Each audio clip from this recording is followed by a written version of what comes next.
Welcome, my name is Hubert Bennett and I am the SLDS Training Manager for the Georgia Department of Education. Today's session will be about the EL Screener. I hope that you have logged into your student information system. If you haven't, please do so now. I hope all of you are familiar with SLDS. If not, I suggest you stop this recording and watch the SLDS overview recording before proceeding with this one. Later in this presentation, you will be asked to complete an electronic sign-in. This even relates to those of you watching the recorded version. This will be your ticket out the door. We will use the contact information to send you a certificate of attendance. You can share that certificate with your administration in case you need proof of attending.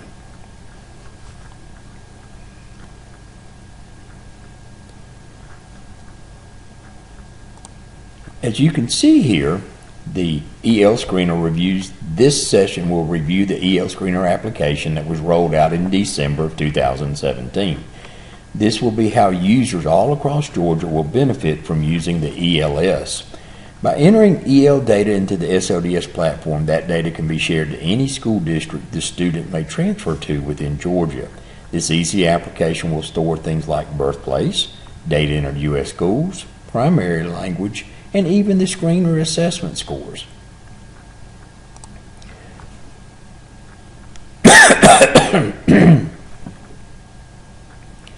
The EL Screener, the first thing we need to know is that this was created and designed by EL coordinators.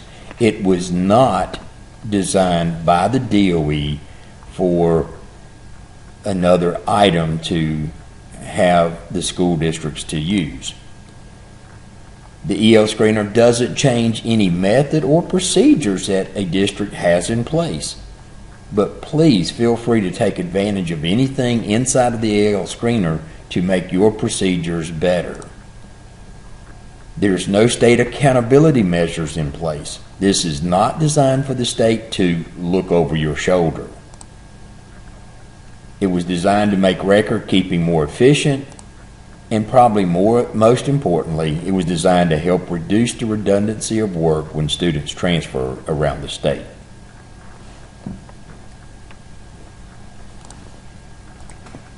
So let's jump right into the EL form, the EL Screener form inside of SLDS. When you log into your student information system, you will click on the EL Screener app that is in the top menu bar. Just as a side note, I do not expect you to have all of these icons on your dashboard. Remember, this is a training site, so we have many applications up here that we use during training.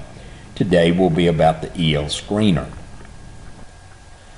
One thing I want to mention to school level users is that if you are an itinerant teacher, which oftentimes EL teachers are, then the different schools that you serve will be managed inside of your student information system. Inside of, say, for example, Infinite Campus or Power School or Tyler or eSchool or Aspen, that is where you will determine which school you want to see. So you would change your calendar, or you would change your school inside of your student information system before you hit the SLDS button. Now, one thing you have to remember, always log out of SLDS. If you do not log out of SLDS, I don't mean to close out here or to close out the tab. I mean log out here. That closes your cookie. If you do not log out and you try to come back into SLDS from a different school, the cookie will remember the first school you logged into. So it will give you back that original school. For example, if you're itinerant and you go to elementary and middle school, inside of your student information system, you're at the elementary school and you click SLDS, then your SLDS screen will come up to the elementary school.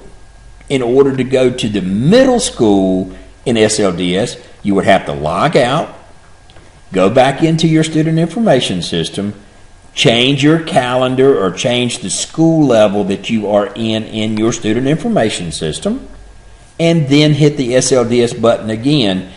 When SLDS opens, you will then be in the middle school. But that is all predicated on you logging out each time you leave SLDS.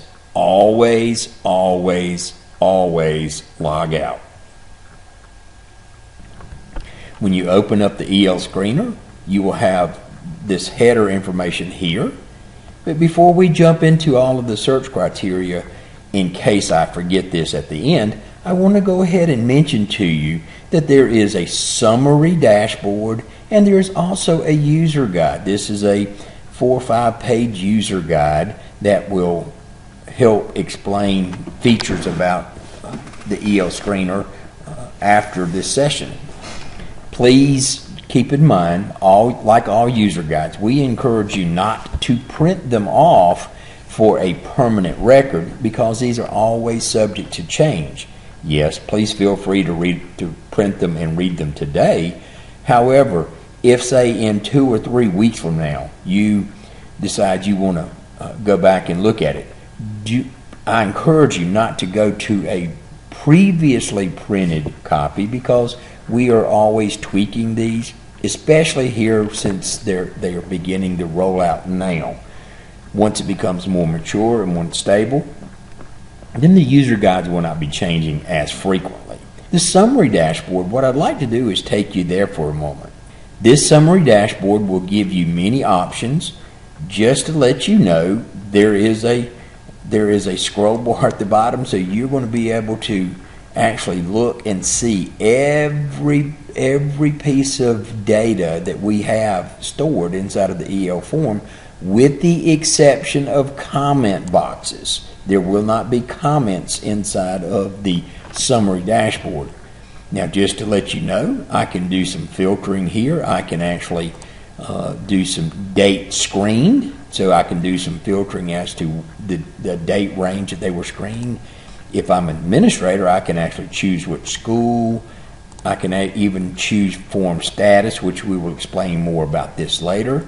I can actually even sort it by students' names, or if I only wanted specific grade levels, I could choose this.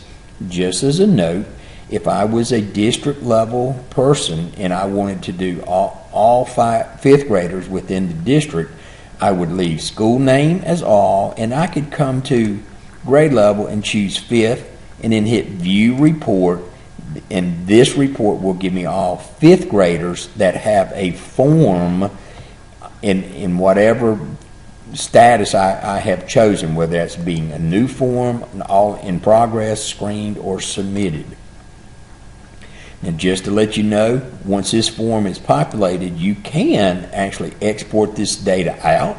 So you could export all of your criteria here out to either CSV, a WPDF if you wanted to just print it in landscape form, Excel, or even into Word. So you can find the data, and all of these data fields would be populated in and exported out. We're going to close this now and return back to the EL Screener. Some of the first things you would need to do in the EL Screener is actually to find the student that you're going to be working with. There is a GTID field here, so if you know the student's GTID number, you can put it here inside of this box and click on the magnifying glass, understanding that you may not have this student's GTID number. We have these other search criteria here. Please note, if the student does not have a GTID number, then you will not find that student in this in your search. A student must have a GTID number to be inside of SLDS. One other reminder, the student has to be claimed in the GTID application at your school, or you will not be able to see the student. FERPA requires us not to show students' information to places where the student is not claimed by their GTID number. So let's just look and see. I mentioned earlier that there is several different levels of the form in progress. These are the forms you will be that you have started and are working on. Then there are a search criteria here where you could search for just the ones that have been submitted and then the ones that have been screened. And we'll talk more about that in just a moment. In years to come, you will actually be able to go back and look at times of forms where you created them. Every form you enter now should be entered in 2018. Every form should be entered in 2018. Until we change to a new school year, you would not be changing this item. I came in at the district level, so I have a choice of all schools. Since most of you that are listening to this are either school level or a teacher, then you would just have one particular school here and you would not be able to change it. I happen to be able to change it, so I'm going to select Highland Elementary. Now, if I was looking for, say, a child in the 5th grade at Highland Elementary, then I choose grade level. You must have grade level in here if you want to search by an individual student.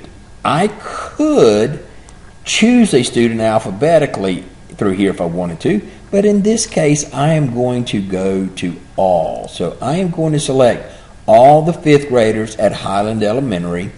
I'm going to hit the go button. As you see, when the screen pops up, you'll see a list of kids and you see a number of different things going on here. What I'd like to draw your attention to first, before we get too far carried away into this, I want to draw your attention to this area here. Now, what I encourage you to do each time you pull up a child, whether it be a list of students or whether it be one student at a time, is to look at the form status and the action area. Okay? If you'll notice, here is a student that is in progress, and then here's one that is screened. Currently, I don't have any in the submitted status, but it could easily have that. Once a record is screened, then there will be an ESOL, whether they're eligible or not, and the date of the screening, the date the WIDA or WAP or whichever screener that you used was done. Thinking long term, in the future, there may be students that transfer to you that have already been, that another district had already entered this information. In that case, there will be a clock. The clock indicates that there is eligibility history. I could actually click on that clock and it will pull up and it'll show me the information, and I can actually click on the eyeball and see what that other district entered sometime before. A student that transferred from one district into another, you would have a history. Now, let me show you these icons. Let me talk to you about these icons for a moment. This is the view button, the eyeball. It gives you if there is a record there, then you can view the record. Now, notice there is no form status, so there's nothing there for me to view. Down here, I would be able to view this report or this report, but all of these, since there is nothing in the form status, there's nothing for me to view. Same way, there's nothing for me to edit, but this would be the edit button if I wanted to edit the current form in progress. And if by chance I realize, well, wait a minute, I may have put this on the wrong student or something, I could actually delete this. Teachers can only edit and delete records prior to being submitted. Once a teacher submits a form to the approver, which we assume is a district level person, then the teacher can no longer edit or delete that record. The approver at the district can edit or delete that record. They can actually edit it and send the form back and set the form back as in progress, and the teacher can go back in and maybe make any corrections, any changes, and then resubmit the form. So an approver has more functions or more capability than the teacher that submits the data. Let me mention to you, once an approver finalizes or accepts the screener information, then the form it gets listed as screened, and it then can never be changed. Once it's screened, it cannot ever be changed or deleted. You might be wondering, why does that happen? Because you may make a mistake. The reason we do not allow screened data to be edited or removed is because this is a statewide system. So when a student may be screened in Walton County, where I live, that student moves to, say, Beaufort City. Beaufort City will take that information, make decisions based on that information, and they will begin or not begin services there in Beaufort City based on the information that had been submitted. If we allow Walton County to go back in and edit that once it's been finalized, or delete that once it's been finalized, then that puts Beaufort City in jeopardy of the decision that they made on what they assumed was correct data would then be flawed. So once it's finalized, it is there and it is available for anyone in the state to be able to see if that student happens to transfer to other districts. I hope that explains why we do not allow deletions or edits once it's been approved. If not, please give me a call and I'll try to help explain it more. Now, what I want to do now that we have seen what these items are for, we're actually going to walk through on how do you create a new form, because every student you have, guys, will not have a form already in here. Until you or someone enters a form, there will not be a form for them. So let's walk through here and see if we can create some additional forms. I have switched over to Drummond Middle School and went to grade 6 and all students. So I have a list of students here, and you see that previously I have screened one and I have a student here in progress. But let's just use as an example that we're going to now create a brand new form for Yolanda Bannister. I need to do 2 clicks. I need to click here, selecting the right child, and then I need to come to add.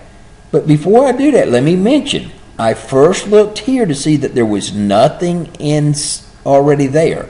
I should not create another screener if there is already one in progress, one submitted, or one showing up as screened. Since there's nothing here, I can add a new form. Once the form loads, you'll notice that there is 4 pieces of information available to you. Now, this information is available to any user that has the EL Screener tab. We had to fix this so that any EL teacher, if they have the EL Screener tab, they will be able to see any student in the district, because only students that are on a teacher's roster will they be able to see all of the SLDS data for. But since teachers will be screening students prior to actually becoming on their roster, because you guys are actually trying to determine whether they need ESOL services or not, we need to give you access to all of the students' information, all of the students in the school. But it is only these 4 pieces of information: the student's name, the GTID number, the date of birth, and the school. Now, I strongly recommend that once the student pulls up, once this form pulls up, that you reconfirm that you have the correct form pulled up for the student that you wish to enter the data. The next 4 items, these 2 and these 2, are automatically populated. They will be based on the status or the input of the form. Once you begin creating a new form, this form status will change to in progress, and then it will change whether it's submitted or screened. But once I begin entering data into this form will then be considered as in progress. Once I submit the form for that final approval, once I submit the form, there will be, my name will show up as the submitted by. There will be a last updated date on here, and that will be automatically populated.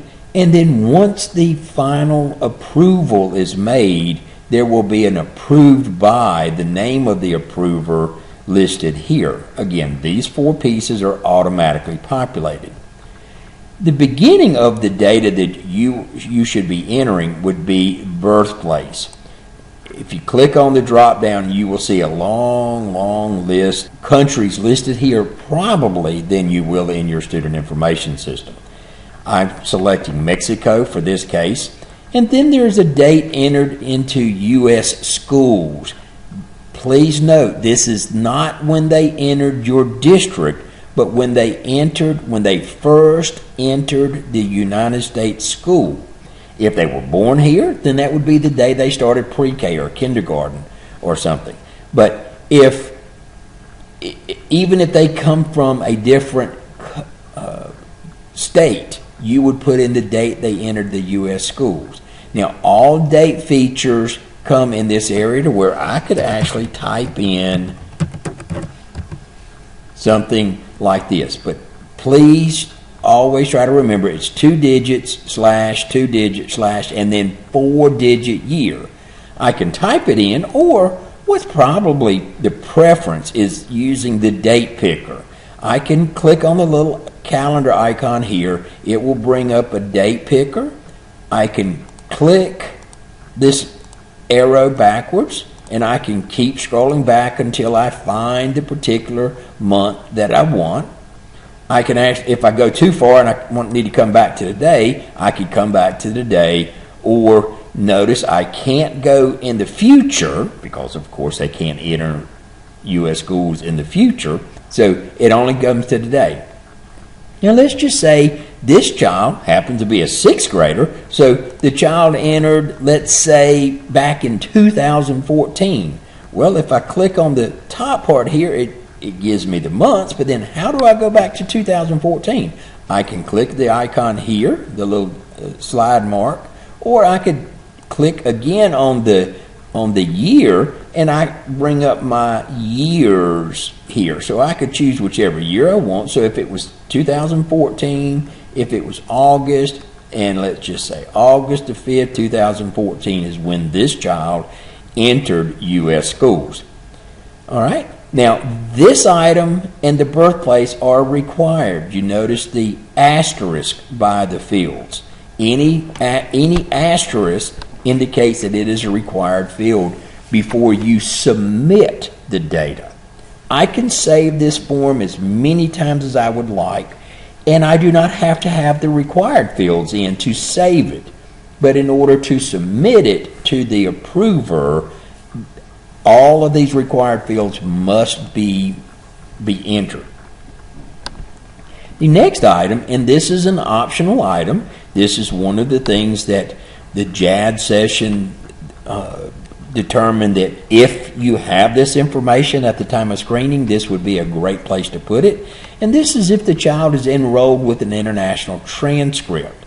So if the child comes to your county with transcripts from the foreign country or from their birth country or from another country, you could click yes, and then you would select which country those international transcripts come from. Now, I can actually begin typing a little bit here. So if I type in MEX, it will go down to the first item that starts with MEX, and I can choose that. or I can actually just scroll and scroll and scroll, whichever way you like. I can begin typing and it will jump to that place, or I can continue the scroll. Again, this international transcript is optional. Then we jump to the right. The next required field is a primary language. There are 3 language forms here, and we hope that you can get most of this information, or all of this information, from the home language survey. But the one that is required is primary language. So instead of scrolling down to Spanish, I'm going to type in SP, and you see it goes to Spanish, and I can select it.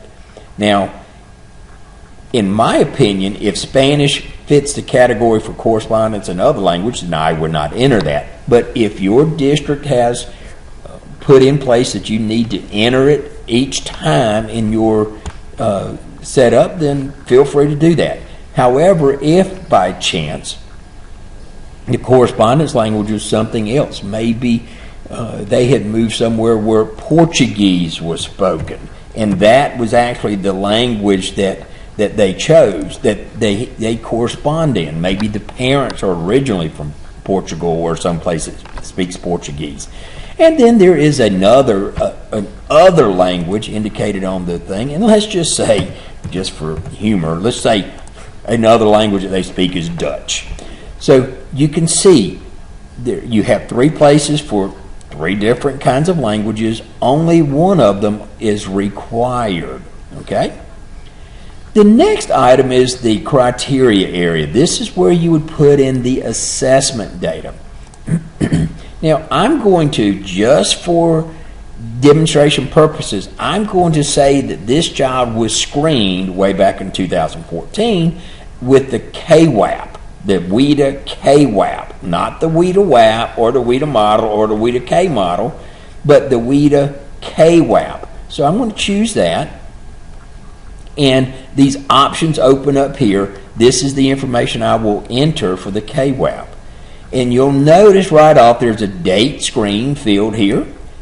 There's an unknown button. Please, please, please do not hit the unknown button unless you just absolutely have no clue as to when this child was screened in a prior state. Of course, if they were screened in your district, you should be able to find that information. It may take you a little while, but you should be able to find it. We strongly encourage you to put in a date. The JAD sessions went round and round about even making this possible here, but it is understood that sometimes you just do not have a clue when that child was screened. You may know that they were screened because they come to you with some access scores or something. But please put in a date. Now, it has come up many times. Well, what if you know the month that it was screened but not the exact date? I personally think that is okay. Now, the date picker or the date field requires a day. So, if it was me, I would probably choose something like 08 slash, I'm going to type in here 08 or slash 01 slash 2014. Me, I would always use something consistent. So I know this child came in August. I don't know, he was screened sometime in August of 2014, but I don't know the exact date. Me personally, I would use the first of every month. That would indicate to me whenever I pull this back up that, okay, well, maybe it wasn't exactly 8/1, but it was sometime in August. But you can feel free to choose what works best for your county. But there must be a date. It must be a date, or the unknown must be selected. The next item is grade screened. Now, because this is a KWAP, the only offers are PK, kindergarten, first grade. When this first was rolled out, I thought, well, that's kind of strange. Why would a kindergarten student why would they be in grade level 1? But I'm sure you guys understand, especially if you're in the elementary schools. If it's in the beginning part of the first grade, they have the option of taking the KWAP or the full WAP. So let's just, for this sake, we're going to say this child was a first grader. There's nothing available here in the grade cluster when screened, but we'll talk about that here in a minute. Now, there are 4 different levels for the score and then an overall composite. Now, because this is a KWAP, there are 3 things required. It's the listening, speaking, and the overall composite. Now, in the others, we'll explain the requirements there. But let's just say this child had a 9, had a 11 in speaking, which is probably weird because it'd probably be higher listening, but an overall composite would be 20. Now, these other 2 items are not required because, as you guys may recall, reading and writing is not tested until later in this process or later in the child's education. So if the child comes probably taking the KWAP in first grade, there probably would be these scores. But early on, if they were in kindergarten and so forth, listening and speaking is the only thing that's required. Now, there is no logic built into the application. You, as a user, you choose whether the child qualifies or not qualifies. This is also a required field, so this child definitely would qualify for ESOL. Just for demonstration purposes, I'm going to look at this and say, oh no, wait a minute. It wasn't a KWAP that this child took, so I want to remove this assessment now. I can delete this assessment. I'm not doing anything with the student. I'm not doing anything with the information from up above. I was just removing that KWAP that I erroneously put in there by mistake. It truly was just a regular WIDA WAP. So I'm going to choose the WIDA WAP. I'm going to go back in and put in the August time, and I'm going to do it differently this time. I'm going to use the date picker. It was August, and it was August 1.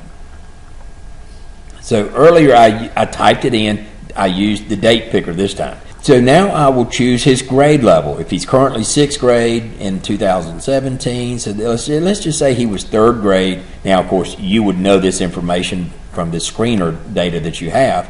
Now you'll notice, because we're using the regular WIDA WAP, there is now a grade cluster. Now, I'm not sure how all this works, but I am told you guys will know what this means. This child was 3rd grade when he took it. The grade cluster would be 3 through 5. Now, you will notice on the WIDA WAP, the speaking and writing is not required. Now, guys, if you have this data, it would only take you 10 seconds to enter these scores. But the only thing that is required as an overall score is the only thing that's required is the overall composite score. So I'm going to type in something like 3.5. This child definitely would qualify, and this is the one I want. Now, let me mention also, while we're here, because this is something that's new, you can actually upload files. So you can actually go in, upload, let's just say, their home survey form, their screener information. I'm going to just use this sample EL upload that I have stored here. And as you can see, it is storing that form, so later on I can come back in here, click on that, and see what that form is. We think this will come in very handy as students transfer around the state. In the example of the student from Walton County moves to Beaufort City. Beaufort City, in normal operations, they would probably call me at Walton County and say, hey, I want to see the screener information for this. Can you fax it to me?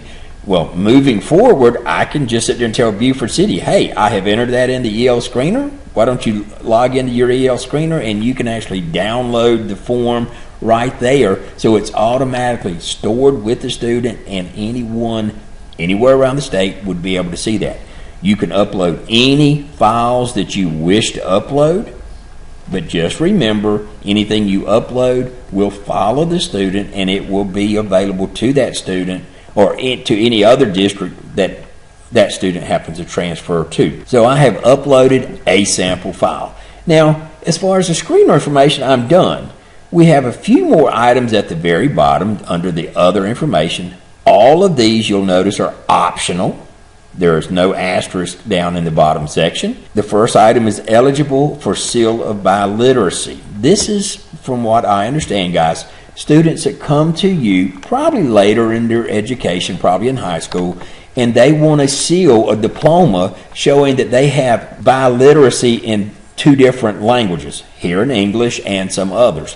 If you choose yes, you have a drop down to choose which language. So let's just say again Spanish. So this child would be receiving a seal of biliteracy, English and in Spanish. I ask the question when I'm face to face is how many screeners can a child have?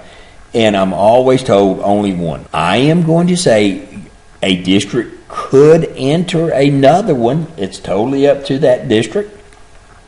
And what I'm told is that this may be the reason some students would be tested twice.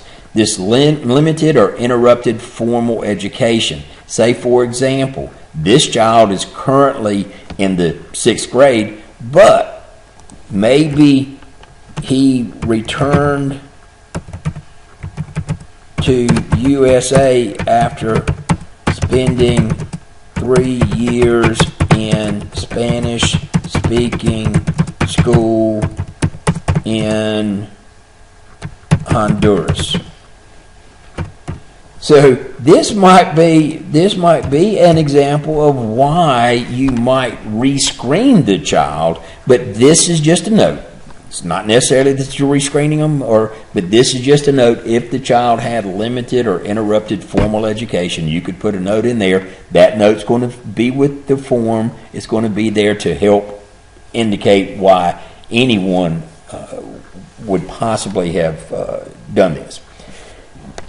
The next option is parent refusal. Now, let me mention to you here, this is where a parent may waive services at the time of screening, period. This is not a monitoring system. This is not something that you would go back in and edit. This is at the time of screening. So when you screen this child and parent refuses services at that time, you would say yes, and you would date it. Let's just say we're going to just put that in as a date. And then it's going to be saved forever like this.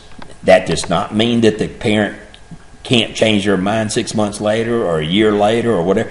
Remember, this is a screener form. This is what decisions were made at the initial moment that the child was screened. This was put in place here because of the case where, say, in that example about the student moving from Walton to Beaufort, if the parent signed a waiver form here in Walton County, then we would not have served that child here in Walton County.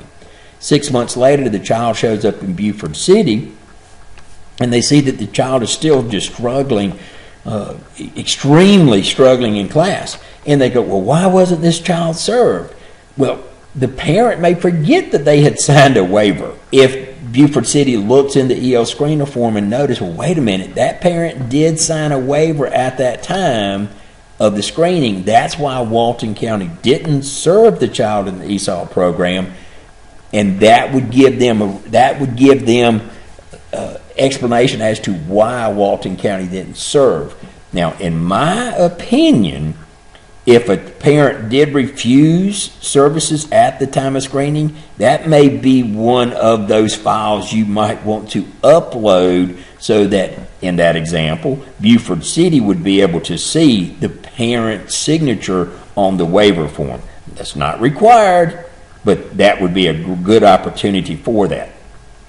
Now, let me change this back to no, and I don't want you to get confused. Regardless of what you do with parent refusal, the general comments section is always there. General comments does not apply to parent refusal. This is just general comments about this student, that's going to be stored on the form. You might put something in like student struggles with all action verbs. I have no clue if that's something that would be put in there, guys. I'm just using that as an example.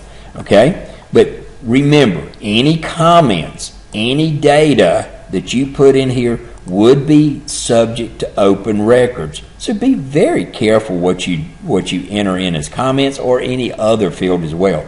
I have successfully entered the data for this form. Now, in this example, I've entered all of it. But in real life, you may not enter all of it at one time. You may come in and you may just enter this top part, and then you're going to screen the child 2 or 3 days later. So you may have to come in 2 or 3 days later and enter this information.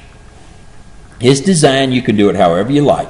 You can do it all at one time, or you can do it as you progress through the working with the student. Now, I'm going to just save it.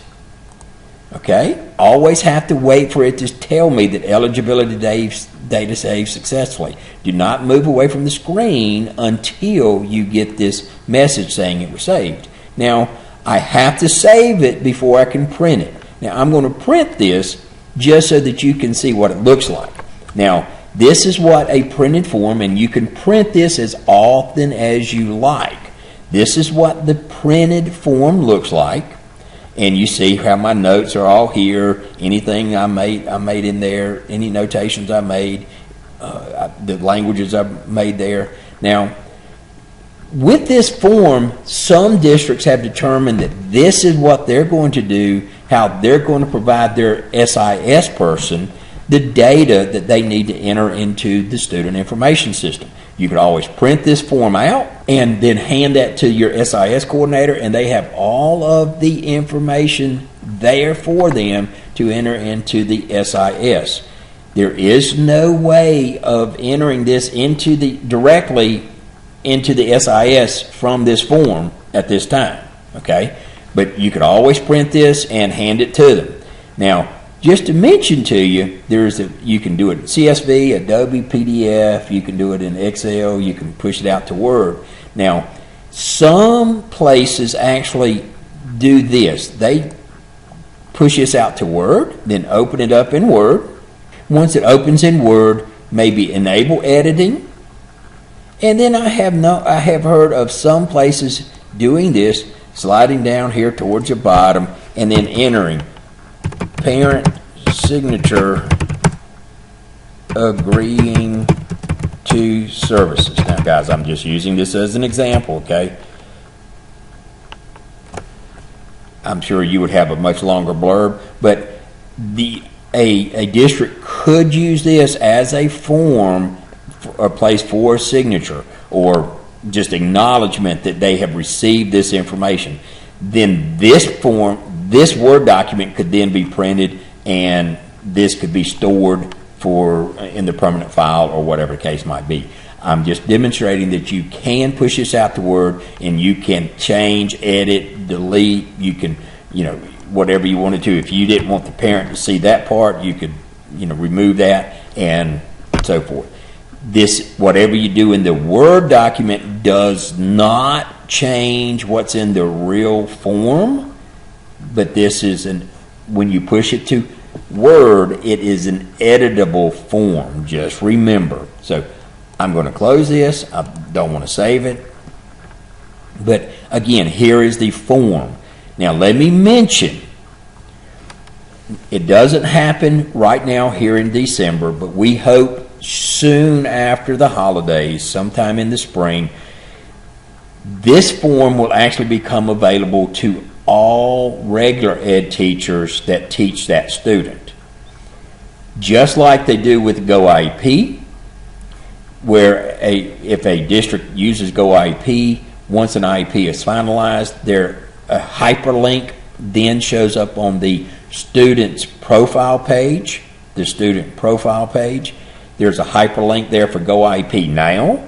We hope that in the early spring that there will be a hyperlink for a regular ed teacher to access this EL Screener form. They do not need to go into the full application, but they might benefit from being able to see this information. A regular ed teacher will be able to see this.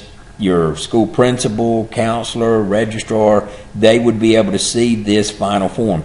even that SIS coordinator, their school level SIS person that needs to enter the data into the SIS, once this is finalized, would be able to pull this up for themselves without you having to print it.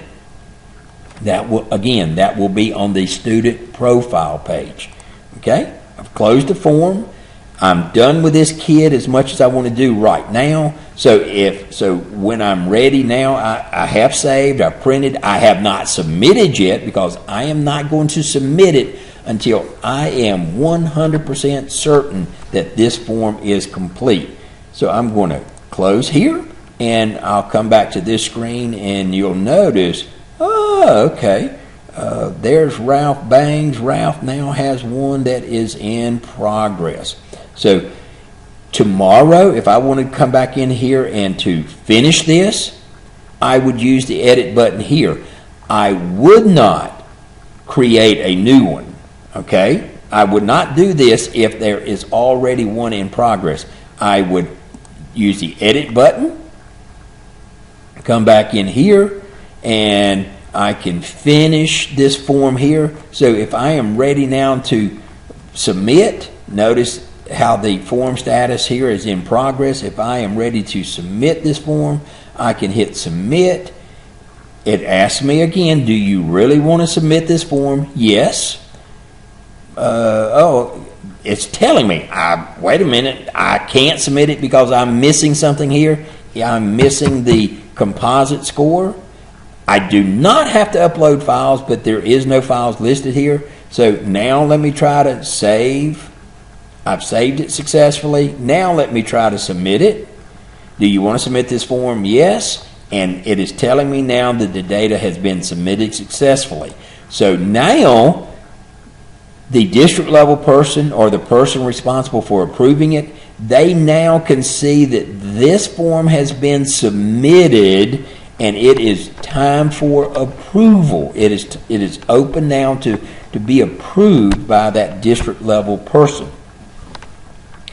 I cannot edit it as a teacher, and I cannot delete it as a teacher. I can, however, as long as it's submitted, I can go back in and view it, okay? But I can print it from there as well. Once I, as a teacher, have submitted this form, I lose the ability to edit or delete it unless the district level person comes back in here and reopens it for edit and make some changes, okay? So that typically finishes the part of where a teacher would submit the data. We're going to pause for a minute and then come back and show you what the approver would do. Now it's time to complete this session, but before you go, your ticket out the door, as I mentioned to you, please open a browser and type in this Google shortcut. It's goo.gl/lowercase o uppercase UPJ, the number 2, uppercase S. This is case sensitive. When you push this into a browser, you should have a Google Doc to open up, and you will type in certain information. Please be careful with your email address, because that is the email that we will use. You will receive a certificate of attendance. This is something that you could, if you need to, provide to your administration or to maybe your EL person at the district. They want proof that you have watched this webinar before they give you access to it. Near the bottom of the screen, you see my email address and the email address for SLDS. If you have questions in regards to this specific webinar, please contact me. If you have more generic questions, please contact the SLDS email address. I want to thank you for participating with me. I hope you found this session beneficial. If you cannot attend a face-to-face training on other training modules, please participate in some of our other webinar training sessions. Okay, welcome back.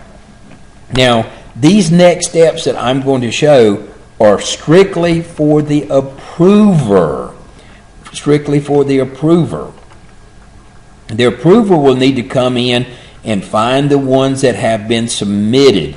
Now, I could do that through the summary dashboard if I would like to, or I could actually use this filtering tool up in the top. Now, let me mention, this is also available to teachers that they could search by this, but this would be the easy way for a district level person to look for the submitted forms. So they went to submitted, they have the school, and I'm going to do all grade levels, and I'm going to select all students. So this will be searching for all students that have submitted status, and hit go. When the spinning wheel finishes, you will see that it will list all of the current students that are in submitted status. There is only one, and that's Ralph Bangs at Drummond Middle School. Now, if I'm at the district level, I may not want to select just one school at a time. Notice here, I can have all schools selected, all grades, hit the go button, and it will search all schools for the submitted status. Now, it will not let me do all form statuses. I must select one of these form statuses if I wish to do it across different schools. In other words, I cannot do every student in the district. I have to select a form status. In this case, I selected submitted. So these are the 3 forms that have been submitted for approval somewhere in the district. So what I can do is I can click on the edit button. Now it opens up the form, and as an approver, I have this one final step here that I'd like to do. All right. Now, if I want to sit there and accept it, this is indicating this child is not eligible. If I say click this button and hit accept, then it will then be final. Now, I could also come back in here and say if I'm looking at it and say, well, wait a minute, something's wrong. If I save this, eligibility data saved, you will then notice when I close this one out, that child will actually disappear from this list, because what I have just done is put that child back in progress mode. So I could send an email to the teacher and say, hey, I reviewed the report on several pieces of data look wrong. Please go back in, correct the errors, and then resubmit it to me for final approval. So as the approver, if it was a simple fix, I could fix it and approve it, or I could just save it, and then because I went in through edit mode, I saved it in edit mode, and that child went backwards from submitted to in progress, and that teacher would need to go in and resubmit it. Okay, so hope that's not confusing. Now what I'm going to do is just demonstrate how to prove one.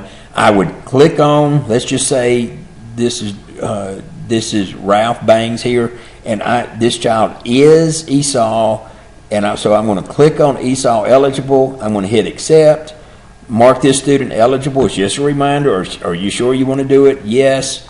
Now that Ralph Bangs, as soon as the spinning wheel finishes, Ralph Bangs will come off of this list. And you might be wondering, well, why? Because now that student is no longer in submitted status. That student will be in screen status. Once the spinning wheel goes away, I will do a new search. I will change this from submitted to screened. I'm going to leave all the criteria the same, and then I'm going to hit go. Once the spinning wheel finishes, you will notice that now Ralph is showing up in the screened status. So I can use these items here to help filter through these. Now, I can also use these filterings, okay? These are filter tools, all right? I could actually filter this, say if I wanted to, I could filter this just to show me, say, let's just do something like that the name contains AN.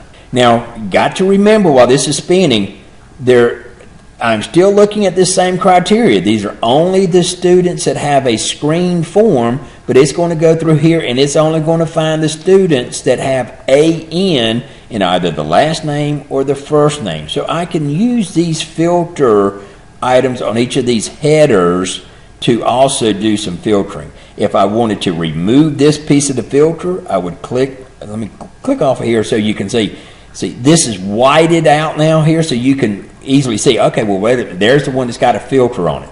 If I wanted to remove the filter, I hit clear and it'll spin, and it has gone back to showing all of the screen forms. Notice the white area around the filter funnel has disappeared. Okay, we have covered most all of the items inside of the EL Screener. Now, to let you know, the way that you always return back is hitting the SLDS button, and that will return you back to the original screen.